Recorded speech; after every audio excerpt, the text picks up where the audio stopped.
So we have our guest in the house today. Nora is here with us, um, and she's joining in from Greece this morning.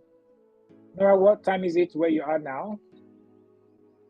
Hi, good Yeah. morning. Yeah, hi, Martins. Good morning. So it's 11 in Greece. Where are you based, and what time is it in your place? I'm currently in London, and it's currently 9 a.m. Same time with Nigeria at the moment. Right. So it's Yeah. an early morning still. So we are all excited to have you in this session, and we want to learn from you practical insights on how we can get into the UN system, learn how to make proper applications, and learn how to maybe navigate our way throughout this whole career journey that is really, really rough and not really straightforward. From your 10, 25 years of experience across social impacts, now that you have an amazing newsletter that goes out sharing opportunity about education and several listings. I see all of these things that you post on LinkedIn, and then I realize this information is really, really helpful, and they would help not just myself who has come across it, but also other people who are looking to improve or grow in their career journey, right? And so this morning, everyone, you're welcome again. And we have, like I said, Nora in the house. She would be walking us through a lot of things, and we are getting started right now. So if you're just joining us, we have not done anything yet. You've not missed anything. Just type your location in the chat box and what you expect to gain from this session, right? We put this session together for you so that you would learn, and so that it's going to be for the next 54 minutes. You're going to learn amazing stuff and ask questions if we have the time, right? But we will be sharing resources at the end to some links and some things you could use to work on your resume, tailor your cover letter, and for UN specific roles or for any role that's international that you are looking to gain, right? International roles as they are not really that complex to get into if you understand how to prepare yourself. And how best can you know how to do this unless you learn from someone who has walked this path before? And so that's why we have Nora in the house. So, ladies and gentlemen, brace yourself and welcome. Nora, over to you. Thank you. Hi, Martins, and hi, everybody. I see there is a lot of people coming in from all over the world. It's exciting to have you all here and also to be with you in this hour that we have. And thank you very much, Martins, for the nice introduction. I hope you can hear me well and also see me well. Sometimes my internet connection on the island, I live on an island, is quite bad, but so you can hear me well. So for today, I discussed with Martins that I would share a bit around my career, my reflections that I started writing down in my newsletter. And I just realized there is a lot of interest into that. And that's why I also want to make sure that whatever I can share and is helpful for others, that I do that. And that's why I'm here today. And we put together some slides, some general reflection from my personal career that might be relevant for you as well, but then also more general aspects around very classic application strategies and what you need to take into account if you're considering or interested into the broader field of impact and especially the UN system. So we have started with the opening remarks. And as you can see in the agenda, that we want to dig a little bit into that myth around quality and quantity. So really thinking about how to curate best the opportunities that align with your identified career goals. And that's an important point. We think that it's not just, whatever is out there, maybe in your village or location that might be relevant, but rather that you first know where do you want to go and then very strategically apply in a qualitative manner. As I said, I will reflect a bit on my professional journey. And whenever I can, I offer some practical insights. And then hopefully we also can look a little bit around the pitfalls to avoid so that you're not trapping into the same traps that some others have already done. And we'll also hopefully have some minutes for any questions and answers, Martins, I assume at the end of the presentation. I really hope that we can make this as interactive as possible. Yes, with this, we can start. So when I tell others that I've worked at the UN, at several UN institutions, and people are interested, UN, it's so interesting, I also want to work there, how do I do it? Or when they ask, how is it to work for the UN? I find it very hard to answer because, and that's why I started very nice KI created images. The UN is just a universe for itself. And it really is hard to generalize the UN, even though the UN is one big institution and has some generic rules. You have really small worlds within the UN, which you have to get to know, but which have also different kind of languages, terms, different objectives, but also working styles. For instance, just to give you an example, I did a junior position at the UN Secretariat in New York, where the work was very similar to the government work that I did back in Switzerland. So I am originally Swiss, and I worked there for a year for the Foreign Affairs Ministry. And the work at the UN in the end was very similar, highly bureaucratic, a lot of different leadership levels, very formalistic, but also very exciting because I could support negotiations of UN member states, really governments, negotiating a new agreement around international migration. And I could really participate and see how that works. But at the other hand, I also did an internship at UNHCR Syria. So really underground, and it was a refugee crisis. You had a lot of refugees coming in. And that was completely different. It was still bureaucratic in a sense because it's just a large system, but it was much more like a humanitarian NGO because there were so many NGOs. We were overwhelmed. We had to do kind of startup mentality to find very practical solutions on how to deal with all the applications from the refugees. So just to give you this example to show the UN is not just the UN, it really depends where within the UN you want to head towards. And to getting to know those different worlds within it is a first important step. And here we can go to the next slide. Can I change as well? No, you have to change, Martin. So my conclusion is no, you can go back. Yeah, that it's really important to first know what you really like to focus on. Is it a specific sector? Is it a particular approach, let's say localization of funding or participatory design thinking? Or is it a particular geographic context, for instance, I don't know, the conflict area in Nigeria that you want to focus on and specialize as well? And then look out for the specific UN or World Bank entity that is working on this focus aspect. So I think that's the one first key lesson that I would want to share with you. And now we can go to the next one. And once you have this understanding, it's important also on how you phrase and develop your application processes. So a lot of people tend to go for a general application, have a generic CV ready, and then just apply to whatever seems interesting. But as is written in the slide, it's kind of broad and lacks a specific focus. Whereas for targeted applications, which we really want to recommend you to do, is that your application is really tailored to align with the job descriptions, but also values and working ways of working of those different UN entities, and also according to the different SDGs, so the Sustainable Development Goals and values. Next slide. And why does it matter? Because applicants who have tailored their CV and also cover letters to the specific job post are 40%, and depending on which study you look, but quite a higher proportion more likely to get shortlisted. So it's really important to stand out that you have tailored and also showed your personal link to that in your application. And as said before, global career opportunities require really understanding of the specific cultural, organizational, and role-based needs within the UN system in particular. Now, what does it mean to tailor, and what does it mean concretely to make it happen?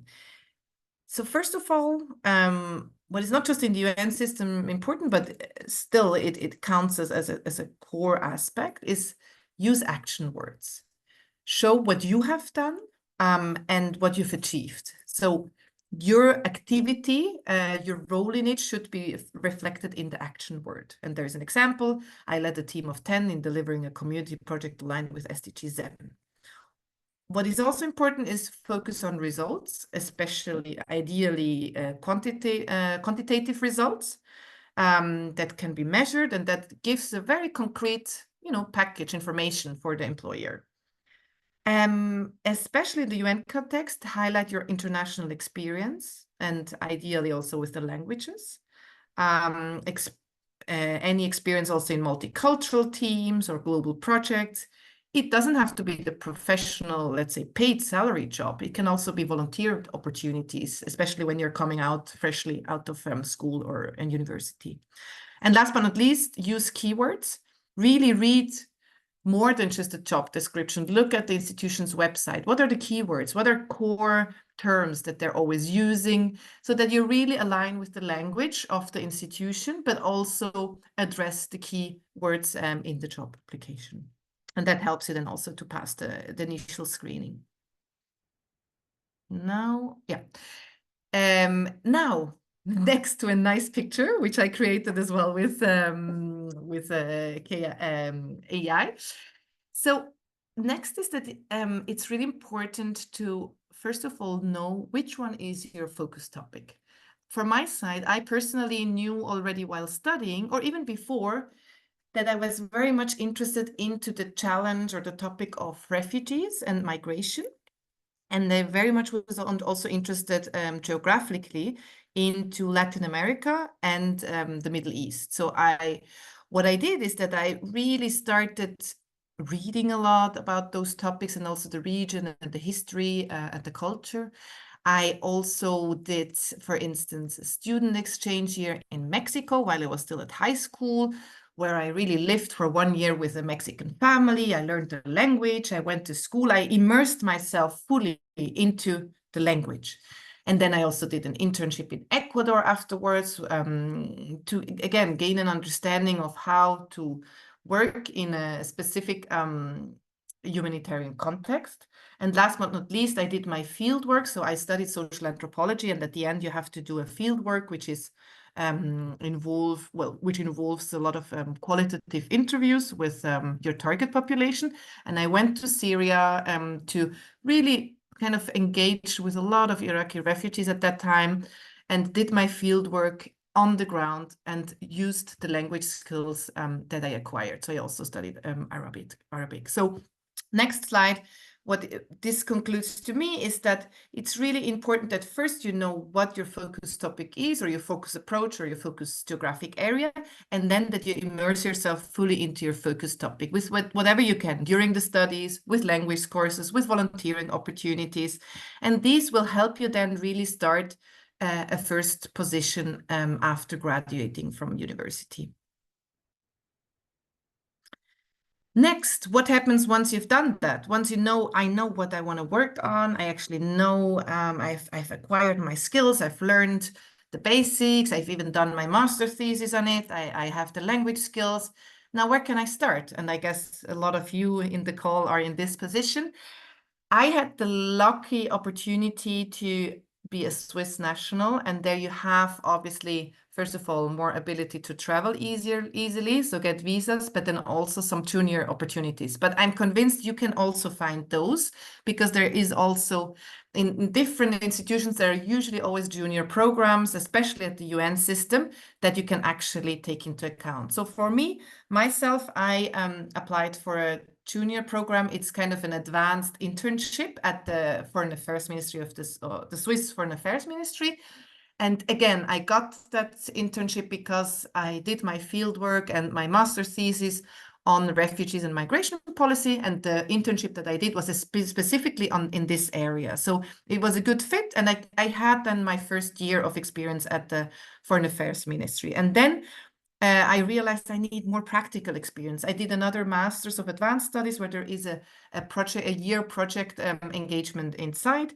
And there I went with Irish Aid in Uganda for a year and also had this practical experience. And the last but not least, what I mentioned at the UN Secretariat in New York, that was also a junior position. And while these were all junior positions, was important is that I was actively reaching out to them, and I was not just the intern bringing coffee, but rather really understanding how those systems work, how the language is used, how to move myself within this system, and how to have a role and also a network in those systems. And in particular, the internship at UNHCR in Syria was an important example where I just reached out and said, look, I've studied Arabic, I've done my master's thesis around refugee policy. Can I help you out with an unpaid, at that moment, position at UNHCR? And they were just, as I said, massively overwhelmed with all the refugees coming in, and said, yes, come on, let's help us. And I was the only international staff that could really engage with the refugees on the ground knowing Arabic. So I was a very good help, and for them a free help. And for me, it was a great first example of work experience that I could get. Next slide. So key tips or key recommendations for finding a UN roles: really look into what aligns with your career goals and skills and filter those opportunities. And then also use specialized platforms. We've put here a few links together, and you will also find more, but those are really the core platforms where you can filter according to your preferences and also strengths that you have. And then, and that's not the last one, but it's the most important one, really focus on quality over quantity, because you must know there are so many applications. So if you don't tailor it well, if you don't stand out, it's just not worth it sending it to everybody, because they will just not look at it. So it's really worth thinking about which ones make sense, and then really work on those few ones and with high quality that well match your profile. Now, what are common pitfalls? So one, we've already dealt a little bit with those generic applications, so the vague language. Those general terms like "I'm passionate about helping others," well, all of us who want to work in the impact sector will write that. It won't differentiate yourself or give you a USP to really stand off. Be very specific. For instance, how many years have you had experience, maybe also with what type of employers or institutions, and what numbers, again, metrics that show what you've already achieved and where you're specialized. You should also take into account the required competencies. So the UN has a set of generic competencies, and they usually mention which ones are of high priority for this specific job role. So you should really also think about how you fit into that, and have very concrete examples ready for integrity or professionalism. And first of all, also understand what they mean by that, but then have concrete examples ready to show that you actually have those competencies. And what I already said, look into the organization. What have they done? What is their language? What is their goals? What are recent initiatives that your profile might fit well? Where do you also see gaps where you could actually add additional value? So that's a basic research a task that you should all perform if you apply seriously for a role at the UN. Now, once you've passed the first hurdle and you get it and you land a job interview, it's really important, what I already mentioned in the last slide, that you have some very concrete examples ready to show for each of the competency or the skills that you mentioned and that are required by the job profile, that you can actually explain in a very targeted way, and it's called the STAR method, on how you achieved that challenge or experience or success, the case example that you want to show. And it's starting with the situation. What was the challenge? Then you describe very quickly also what your role was, what you did, and what the outcome was. So for each of the examples that you have, it's actually good that you prepare yourself with those questions, that you can, in a very succinct manner, address all those 4 points and have that STAR method ready. And there are now, just for your information, a few sample questions, for instance, about how to work in a multicultural environment, or also how to demonstrate leadership in achieving global impact. Now, there are also existing programs that can fit your focus topic, and that's already what I mentioned. You can go to the next slide. It's really those junior positions that you might identify along your career goals that you should really take advantage of, or find out from, you know, people working there. Try to find out whether there are any junior opportunities where you might fit. And some of those are very generic because it's for graduates. Some of them are very specific because they want to have a very specific initiative support, but find out which roles are available, and also for your nationality, because visa sponsorship is always an issue. I'm aware of that. Now, when people ask me, so you've always planned to work for the Foreign Affairs Ministry or for the UN in New York, I was like, no, actually, I knew already from the start that I wanted to work on migration. I wanted to work in the international development field. But I knew with my degree in social anthropology, it's not like you have a medicine degree where you can work in a hospital and you're the doctor. Everybody told me, well, good luck with that degree. Not sure you find a job, even that in Switzerland where you have a good job market. But I was aware that I actually need to take the opportunities wherever they arise, and also create myself the opportunities, as I mentioned before. But what I always knew is that I want to reach further towards that North Star that I've put myself.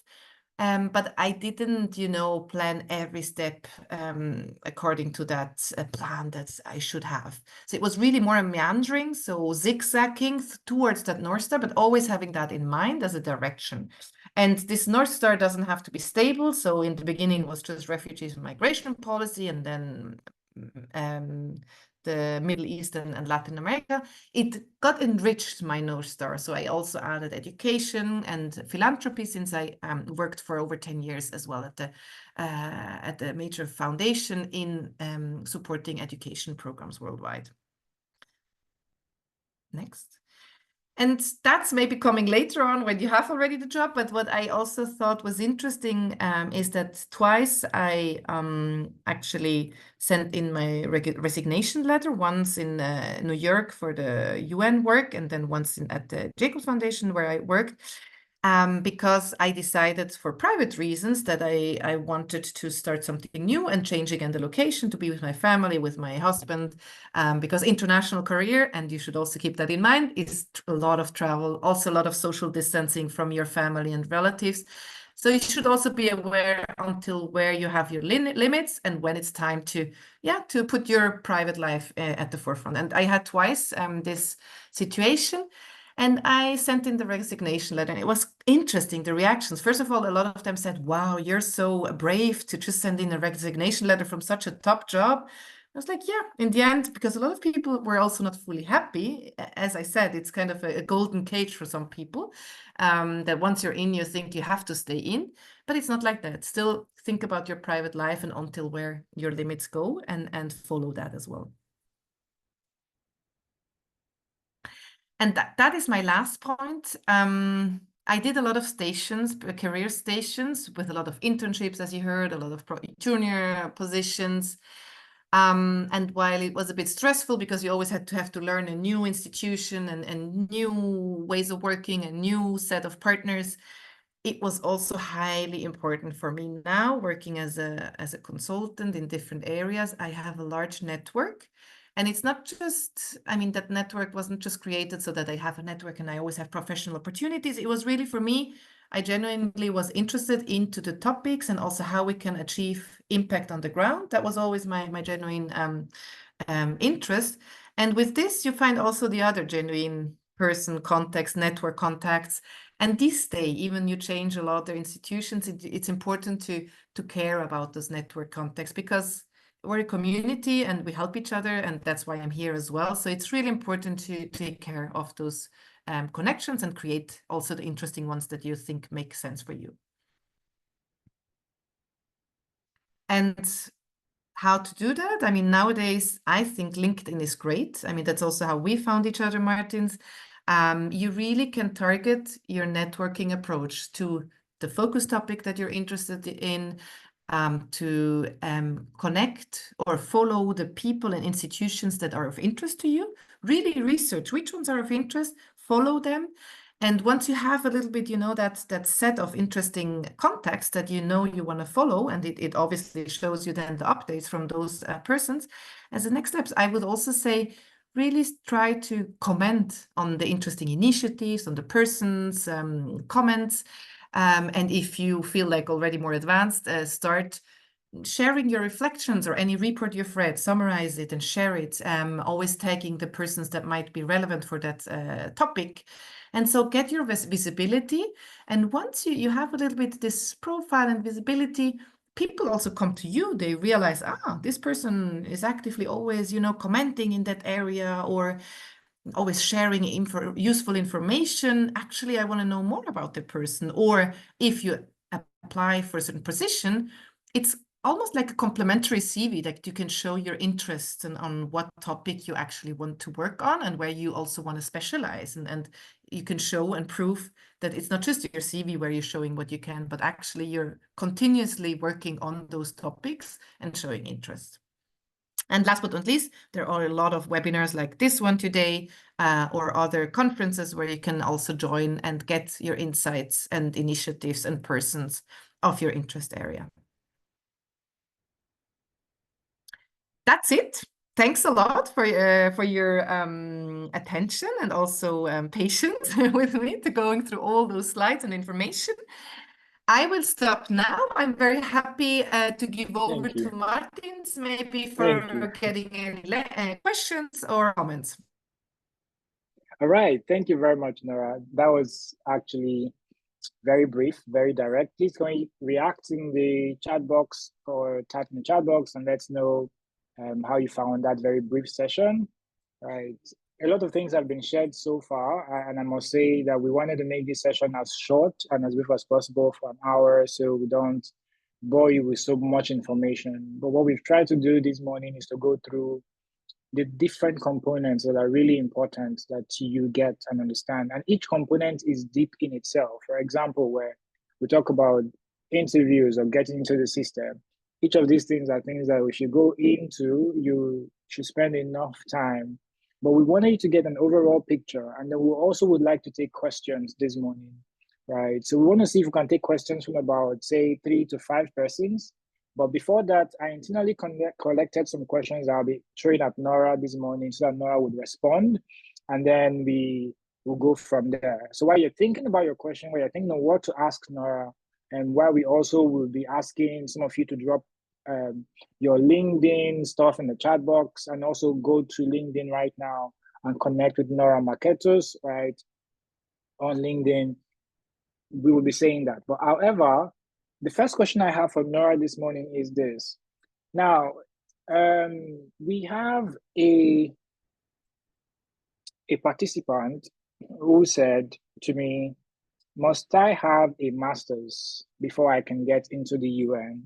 Can I get in with my BSc, right after graduation? Or do I have to have a master's first? Because I think the person is trying to say, I've put in applications, this UN website, the WHO website, etc. You really do not get feedback if they're not moving forward with your application. So you could submit an application and you would not get whether a rejection or anything unless your application is going forward. So most of these applications and platforms are like that. So this is the first question. Must I have a an MSc before I can get into the system? Yeah, thank you. A super important question. And I cannot generically answer you because it really depends on the specific job position. I would, however, say that most of the, let's say, the programmatic positions, so not, internship or not administrative positions.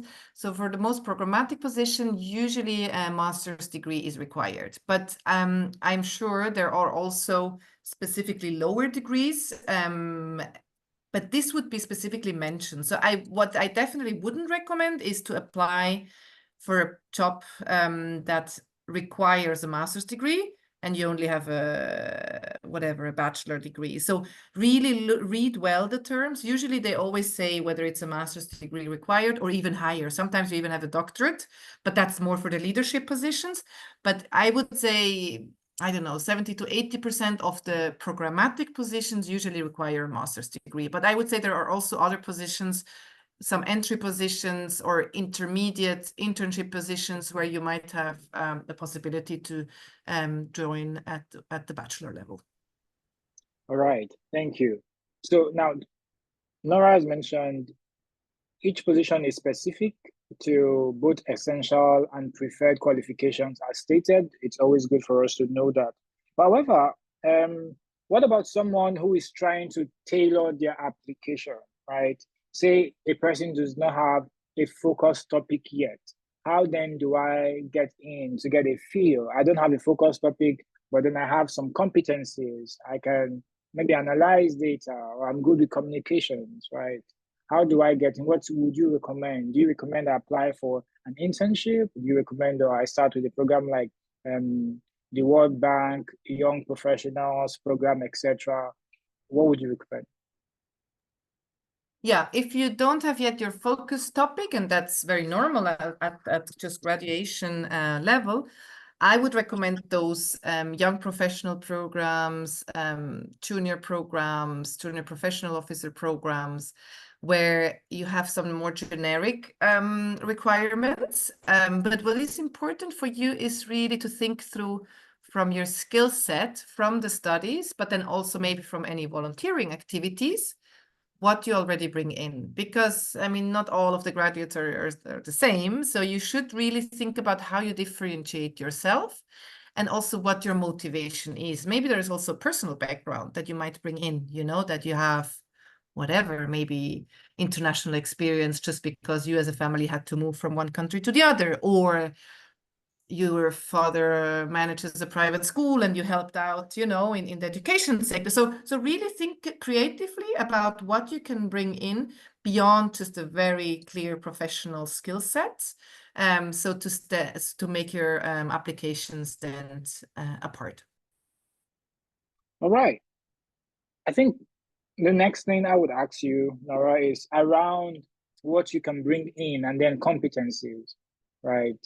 Let's create a simple scenario of someone who already has an idea of what some of these competencies are, and then this person knows, the person just attended the session, the person wants to reach out to someone who is in a path that they are interested in, right?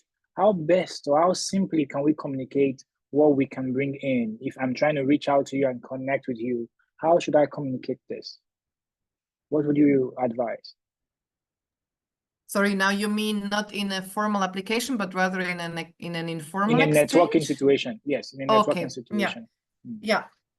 I mean, a lot is about, you know, interpersonal communication skills as well. If you just come in and want to sell yourself, maybe it comes in, depending on the cultural context, but it comes in more as a seller. I think what I usually do as a kind of, or what I appreciate also when I was more at the leadership level in those institutions, was people showing genuine interest. So asking a lot of questions, having done their research, you know, about the institution, and then maybe in small details, in small sentences, also say, yeah, I've worked a lot on this, and I know how to, whatever, if you have analytical or data analysis skills, I know how to do this, and I would love to use that much more for this impact initiative. So I would focus more on showing your genuine interest in the institution, in whatever initiative, and then really linking where it makes sense, your competency and your skill set to those institutional factors and setting, but always showing this interest that you want to learn, because obviously you're new to the context, you show this learning curve, and that you can also fast learn. I think that is something which is very important, but then obviously always only choose those competencies that make sense in the given institution's context. Thank you very much. So now, I hope we are all listening. So we're going to take, like we already promised, 2 to 5 questions. Of the first 5 persons will raise their hand, the raise hand button, and then I'm going to go through the chat box to see if there are any questions. So if you have questions that you want to ask and speak out loud, you can raise your hand with the raise hand icon. Anyone? Raise an icon.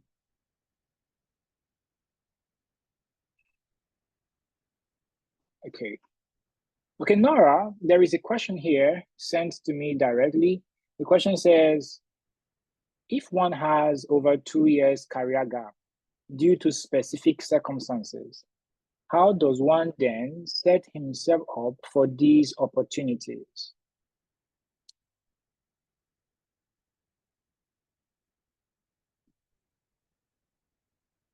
Can you hear me? Sorry, I was on mute. So I'm not an, sorry, I was on mute. Now I hope you can hear me again. So I'm not an HR specialist. I think that would be something for HR hiring companies. But I mean, just telling you my experience, I also have, as I said, I have had a lot of internships and then a break, you know, of a few months and then again another position. So I had always breaks because you need to find another job. It's never so smooth that you jump from one job to the next. I think as long as you can explain, I mean, there are always personal circumstances or other reasons why that is like that. You might, you know, put in the gap a certain reason, what you want to share publicly, or also in your motivation letter, just maybe how it links or doesn't link, or how you came out of this, if it was a negative experience, you know, more personal experience, how this also shaped yourself and why you're now even more motivated to work in that field, or that you had time for reflection. So I wouldn't hide it, because it's just normal how life works and how a career works. It's never the career that you start once you graduate and you stay forever in your job. I don't think it's like that anymore, the reality. So I would be open, but also reflect on how it might have impacted your motivation, your skill set, and yeah, those two things. I think that would be helpful for the employer. All right. Also, I think just to contribute to what you just mentioned, for someone like that who has 2 years career gap, I understand that people can be out of a job due to some personal reasons, maybe maternity or paternity, however it's where, or maybe even something more personal, that maybe like a loss or something. It's usually good if you think through, how did you professionally grow in that 2 years? What courses did you take? What certifications did you take, right? How did you improve? Were you doing independent consulting, right? Do you take out time to do any of this? You want to also think about how to communicate that part, right? So that we know that while you were away from work and you were doing the other things you were doing, you also did not forget your career. Or did you take out that time to learn a skill and then decided to pivot, right? For example, there's someone saying in the chat box, I'm interested in global surgery. I'm completely new to this. What areas can I explore? I want to take the academic route or the clinical route. So what suggestions do you have for someone like me? So maybe you took a career break to think and reflect and then get skilled. In addition to what Nora said, you also want to find a way to think about how you improved yourself or how you changed one of two things. And all of this should be explicitly stated. So I hope that helps or also answers that question for the person that typed.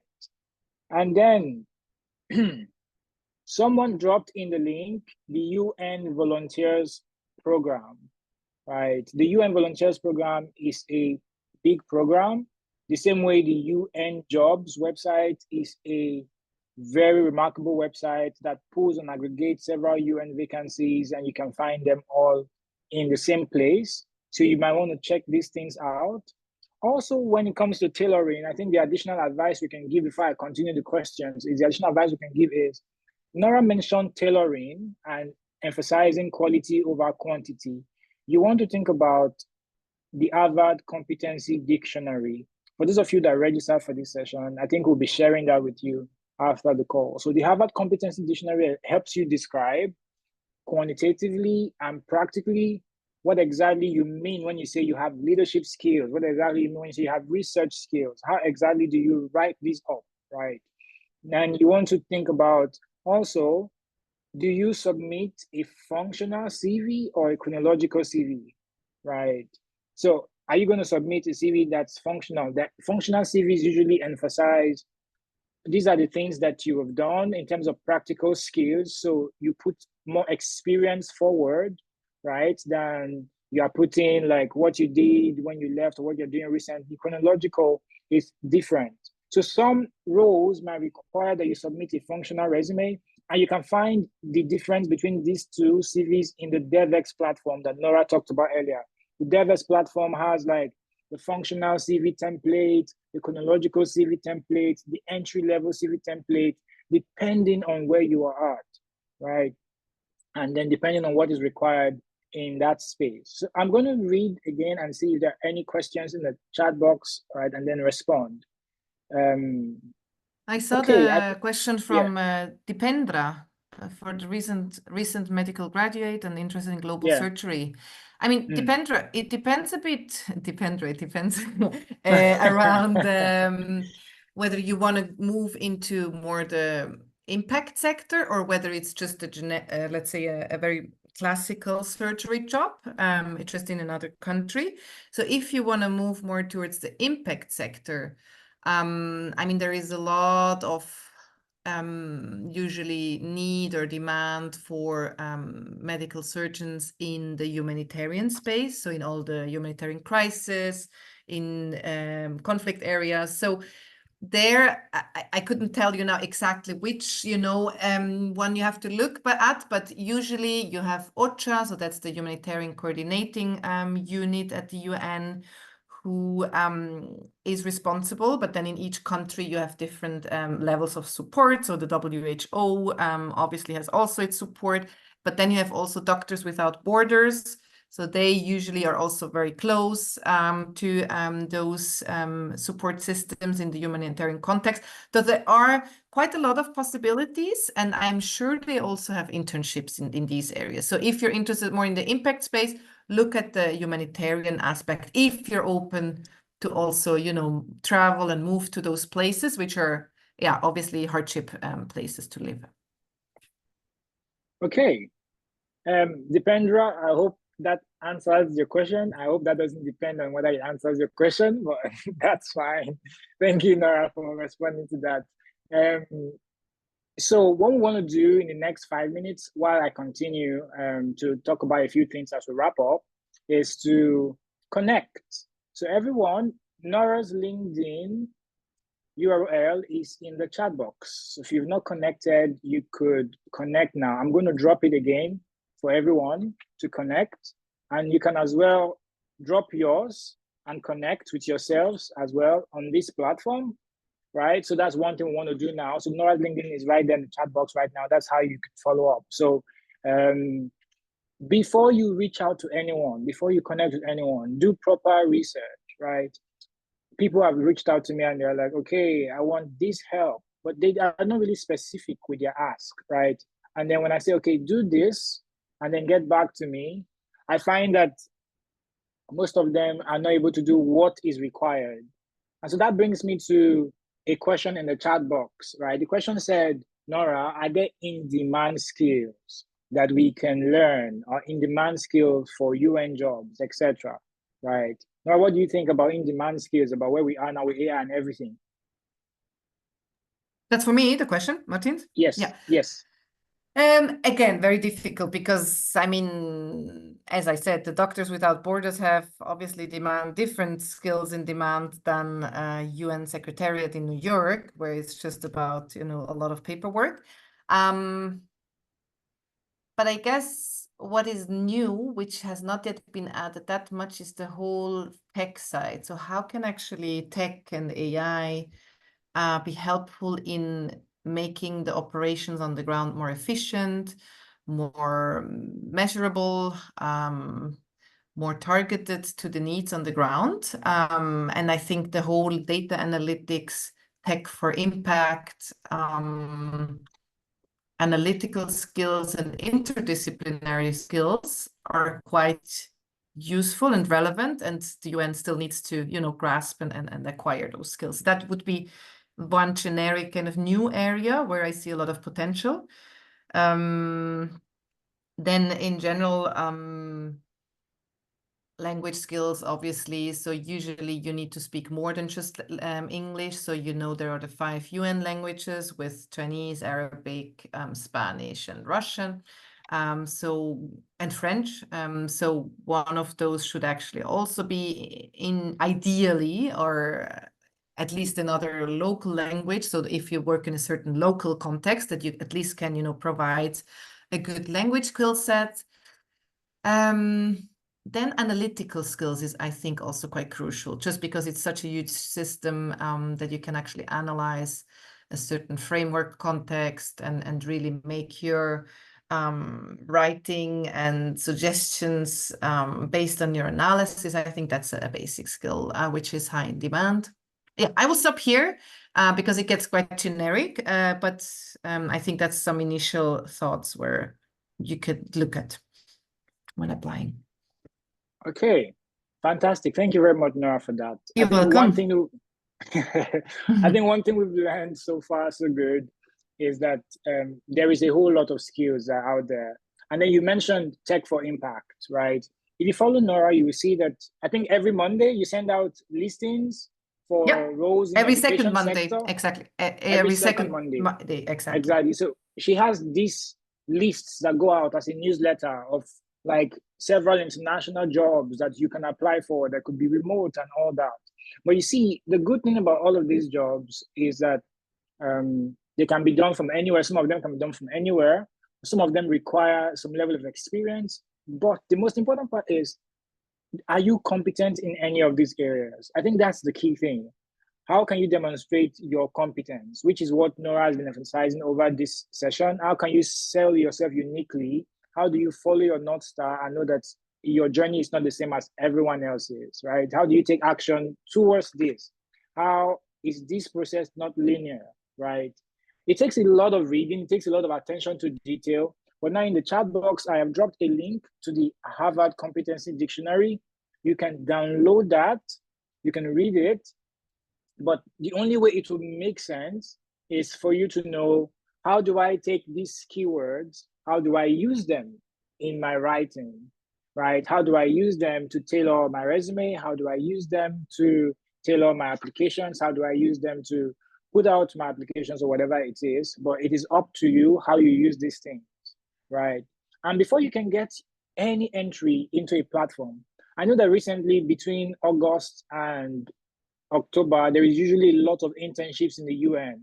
So there are usually lots of internships in the UN, and you can sign up to receiving notifications or alerts on these things, right? There are certain filters you can download on your LinkedIn and install as an add-in feature on your LinkedIn that will show you that these jobs are remote jobs, or these jobs require that you are in a certain location, or they can help you filter some of this process. But all of this is beyond the scope of this session.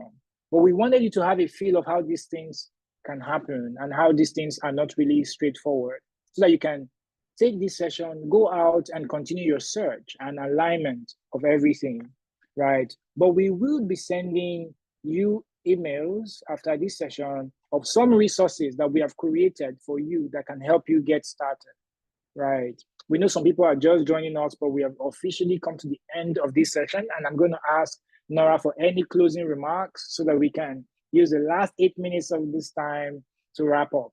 Nora, is there anything you want to say to anyone starting out or anyone just joining who actually missed the most part of the session? Or what should I do after this? I've listened to all these things you said. What should be my next action step? Yeah, thank you. It was very interesting also to hear the questions and the inputs from the different participants. So thanks a lot. I mean, concluding remarks, I think even though you might be early in your journey of your career, I think it's really important that you sit down and think, why would I want to go into the UN system? What is it that really, drags me in? And then also be very clear about what competences do I have. If you don't know it, you might want to ask your peers, your colleagues at university, maybe you've done some volunteer job, ask others and really get some honest feedback about what are your strengths, And you usually discover stuff that you wouldn't have expected, because the self-view is obviously a little bit different than others. And it helps you also become more confident in writing about those, but also talking about those in any networking outreach or in application processes. So knowing why you want to go there and knowing what you bring in, I think is crucial, and then really go for that quality application over quantity applications. That's my conclusion. Thanks a lot. It was a pleasure and an honor to be here with you. And yeah, I already received a lot of invites, contact outreach on LinkedIn. So thanks a lot. I think I accepted already quite a lot. And yeah, I'm looking forward to learning and exchanging in the future with all of you. Thank you. Okay. Thank you very much, Nora. I thank you for doing this. We really do appreciate on behalf of all the participants, right? And just in case you are not thinking of the UN, but you're thinking of something international, the last tip for you is all of the things we shared here still very much applies. They still very much apply. International jobs are all on DevX. So there are certain features you can access for free, but there are certain features that are paid. So what I would say then is, for anyone who is serious about this, you have to know, what free resources can I get? What resources do I have to pay for, right? So sometimes you might need to pay for some resources, right? And use those resources. Like DevX has like a job board that is not publicly available. So now I'm going to drop something called 80,000 hours in the chat box. And that's going to be for general international roles. That's not UN specific. So you have like roles with organizations like BMGF that's posted there. And it's a resource that you can use as well. So we just want you to say thank you in the chat box to Nora if you've not said thank you. Connect if you've not connected. Expect the recording of this section to be on our YouTube channel. So let's just get feedback, all right? And let's just all react, and let's know that you all followed. I've only gotten 3 reactions in the chat box. We have 53 on this call, so we should be expecting like 53 comments in the chat box. Okay. Okay. Thank you all. Have a nice weekend. All right. Thank you very much, Nora. Enjoy the rest of your day. For the rest of you applicants and participants, just hold on for the link so that you don't say we did not share it with you. Okay. All right. Thank you. Bye-bye. Bye, Nora.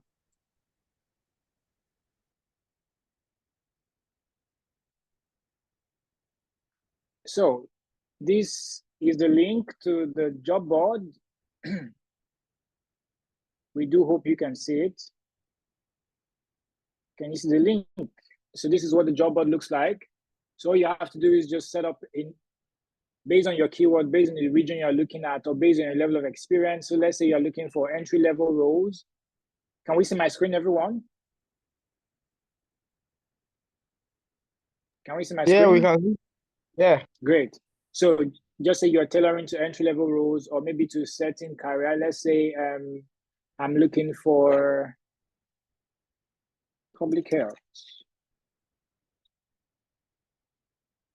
right? Again, automatically filters to just 6. So there are fellowships and stuff. So maybe this might not go in the direction of what I want.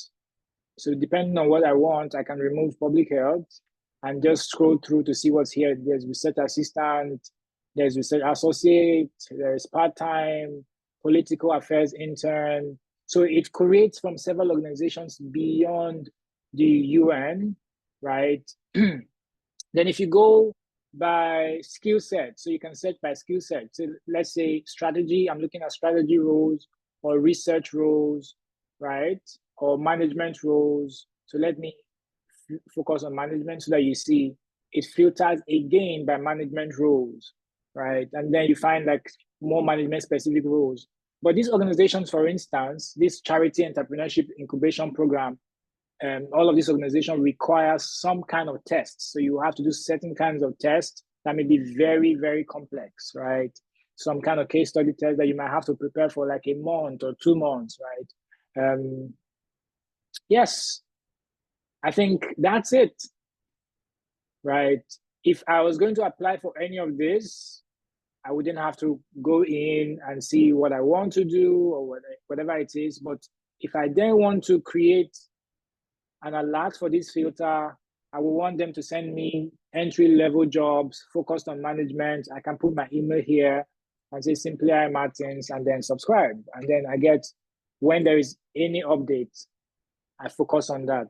Now, let's say you are confused, you don't know where to start. This particular platform has a career guide. The career guide is, for example, maybe I'm looking at making a career plan. I'm not so sure what my personal fit is. This career guide is very resourceful. Can you see my screen, everyone? Can you see my screen? I don't know if you're still seeing the particular page because I changed page. What can you see? Can you see how to find the right career for you? Yes, I can see. Yes. Fantastic. So if you go through this, it will ask you certain questions. You read certain things. They have some activities. If you're trying to do like a career impact assessment, they have all of those things right here. It's a lot. For example, they say, if we put everything together so far, you would see your career capital, which is, for example, your skills, your connections, and your credentials. Then the problem you want to solve, which is what Nora said about the focus topic. And then the conditions around that. How does that fit to the rest of your life? This is all of these things is equal to your personal fit. This describes how you are fit for a role. So this might be something you want to go into, like resources are right here for you. There's some of the research about different problems. Maybe you are thinking about what skills in engineering or policy, top skills to build in your career. So you're looking at what skills do I build? All of these things are right here, right? What we mean when we say blah, blah, blah. But this session has to end now. Thank you all so much for joining. The session will be available on YouTube. I hope this was worth your 1 hour. Enjoy the rest of your day. Bye, everyone. Thank you so much, Martins. Bye, everyone. Thank you so much. Bye. Thank you. It was really insightful. Thank you, Martins. Bye, everyone. Bye, everyone. Thank you, Martins.